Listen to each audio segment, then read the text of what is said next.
the more boring scenes from the original Disney's Tarzan is when you see him as a little kid. That is to say, it should have been interesting. Seeing a half-boy, half-ape trying to figure out where he belongs should be downright fascinating. But instead, it's just some unfunny slapstick thrown in with distracting Rosie O'Donnell ape, and aside from a scene where he puts mud on his face trying to figure out what he is, it's just kind of generic. So as you can imagine, I wasn't especially excited to see Tarzan 2, which is already falsely advertised as not Tarzan 2, it should be called Young Tarzan, it's a prequel. But nevertheless, I put it in, and I'm not gonna lie, I really like this one. Yeah, not kind of enjoyed, not found okay, but was legitimately charmed and entertained by this. Tarzan 2! Why Tarzan 2? In fact, why 101 Dalmatians 2? Why are these the two Disney sequels so far I think are actually pretty good? These films should be nothing, but they're actually really delightful.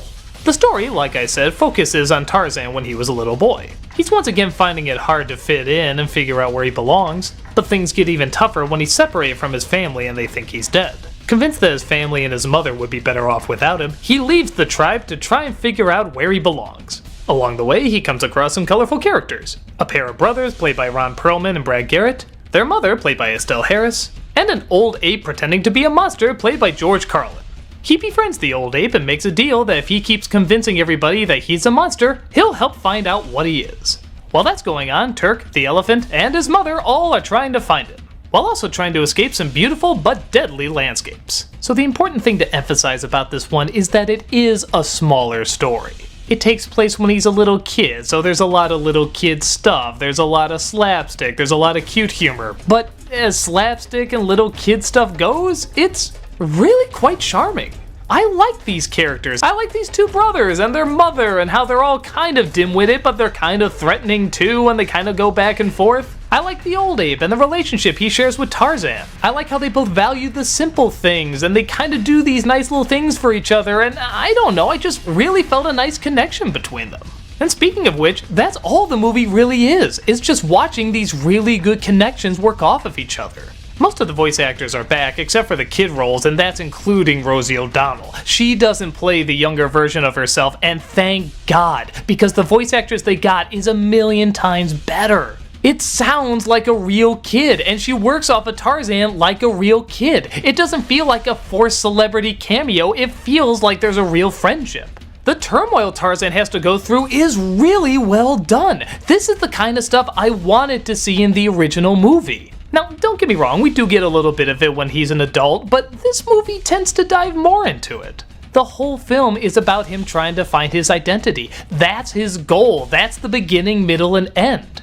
In the other movie, you got this bad guy who's trying to kill all the gorillas, and you got him just doing some dumb comedic stuff with Rosie O'Donnell, and yeah, I liked it and it's a bigger story, but it didn't always work. There were a lot of times where it fell short and it felt a little forced. Here, everything kind of flows very naturally. There's no one bad guy, there's no forced musical numbers, there's no awkward comedy. Everything that needs to be done is done perfectly in serving the story.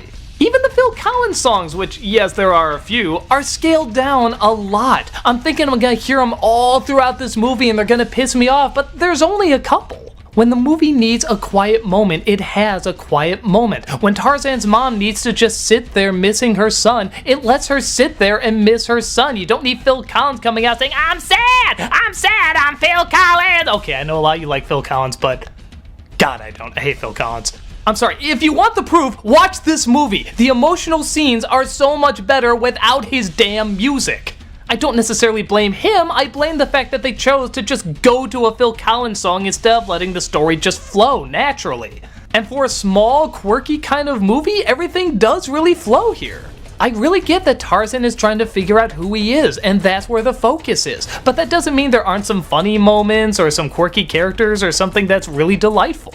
Now, does that make it better than the first one? Well, first of all, it's amazing I'm asking that at all, but that's a little trickier because the first one is a bigger story. It's supposed to be big and grand and epic, and well, this is him as a kid and supposed to be smaller and cute, but it does it so well that I really wish it was in the first film. And I get it, time constraints, you can't do this, but on the other hand, I have no problem believing that this is part of the story. It's not like in Lion King 1.5 where you don't really believe Timon and Pumbaa were really there doing that stuff, they just kind of shoehorned it in. It really feels like this was a part of his life growing up. And it's acted well, and it's animated well. The drawings, unlike Mulan 2, felt like they could do the slapstick stuff well and the emotional stuff just as great. In some respects, I would almost rather watch this than the original. Again, I'm not saying it's necessarily better, I'm saying it screws up less than the first one.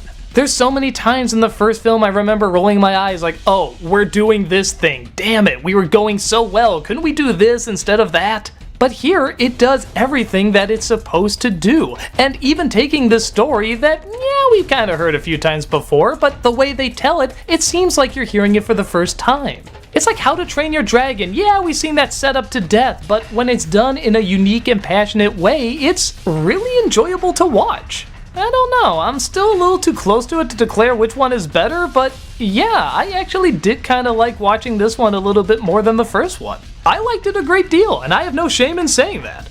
I like the characters, I like the animation, I like the story, I like the backgrounds, I like the acting, I like the music. It's just good. It's a good Disney sequel. I don't know why it's this and 101 Dalmatians 2, but both of these I wouldn't mind seeing again. I'm sure a lot of people are going to disagree with me, and that's fine, but from my point of view, this is a movie I could swing in to watch again.